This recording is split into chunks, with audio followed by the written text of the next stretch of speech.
played like more than he normally plays. The most games he's ever played, he's only played more than 60. I believe it's twice that he's played more than 65. Let me check here.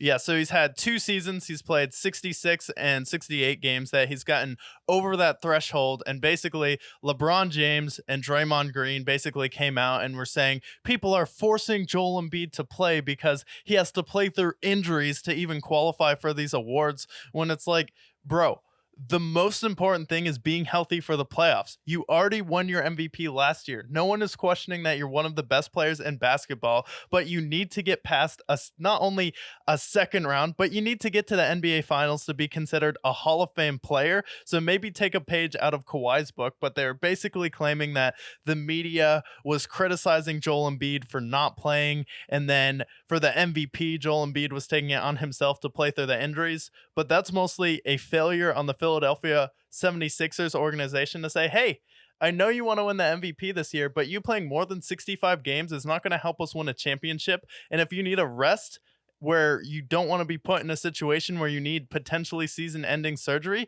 that's what you need to do. We don't need you to try and push through injuries. So this is something that's on the Philadelphia 76ers organization, and Joel Embiid to have the self-awareness upon himself, and then everyone is freaking out that they have a 65-game threshold to qualify for an award. It's like you can miss 17 games and still be considered for award. Like that's pretty generous already. And I actually like that because it's meant to discourage load management. It's meant to incentivize players to play when they're taking off games they don't need to. And it's like Michael Jordan played 82 games every single year. All he did was win 6 NBA finals. And then they used to play every single game. Hockey players play every game. It's more physical than basketball. It's like, this is honestly a better thing for basketball, because if you can't play more than 65 games, I don't think you're the most valuable player in the league, because availability is one of the best abilities, especially when you have players like Giannis who go out there and play every night. Luka's going to go out there and play every night. He's not going to take games off.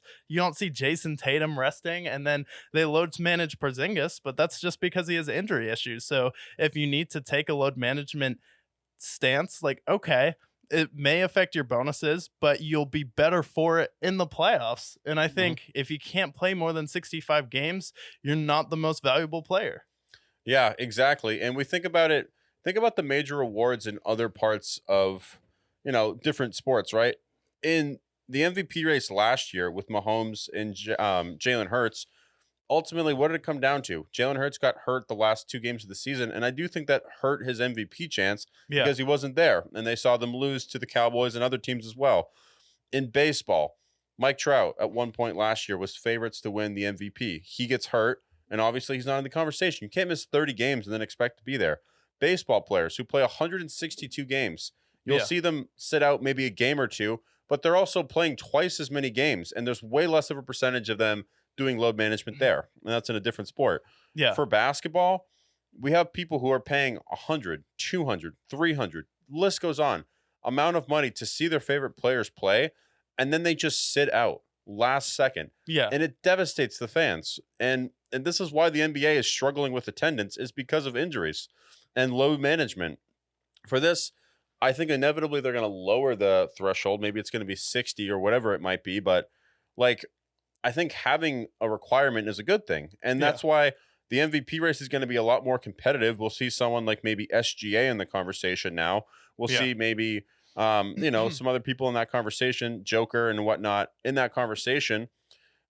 With somebody who misses 20 games, they're not going to be in the competition because they missed a fourth of the season at that point. Yeah, you missed a fourth of the season, and you need to be valuable by being there for your team. And it's like, it's a completely logical conclusion to come to when you have everyone who paid top dollar to see Celtics Lakers. It's a premier matchup. And then LeBron and Anthony Davis didn't even play. It's like, okay, if you're dealing with injuries, that's fine. And you shouldn't have to play through injuries, but don't expect to just be able to take time off and then go on and be an all NBA player when you had someone who played 70, 75 games. Like, that person is better than you because they had the stamina, and it's unfortunate you got hurt. But if you didn't play that many games, like, I'm fine with this, and I'm not really sure why LeBron and Draymond Green are pushing back on, because I know Tyrese Halliburton got hurt, so it may be 50-50 whether or not he's eligible. So players are gonna want to play more.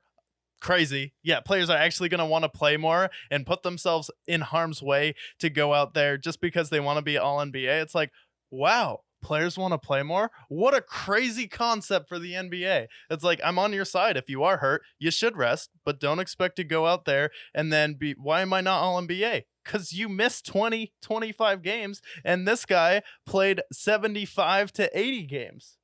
And you Yeah. didn't even need to miss those. Yeah, I mean, you think about the war of attrition in the NFL, Yeah. and all these people who who miss out on the Pro Bowl and All Pro honors is because they miss time and they get hurt. It is a war of attrition, and it's unfortunate that that's what the sport is. But in Yeah. basketball, it's no different. Joel Embiid not going to have his 65 games. He's not going to be in the MVP discussion. But that's going to open the conversation up for people who were able to stay healthy through it all. And Yeah. I think it's going to encourage people to take better care of their body, which they're already at a great point at this point. But now we're not going to see all these stupid load management games that we see all the time. It's going to Yeah. be good for the sport at the end of it. And if you want to do that, that's fine. But like Joker said, like, I'm not focused on MVPs and all NBAs. I'm focused on being the best version of myself going into the playoffs, which should be the focus instead of focusing on individual awards, which you should be focused on what's best for your team. And if that's taking off a night off and sacrificing your MVP, that's okay.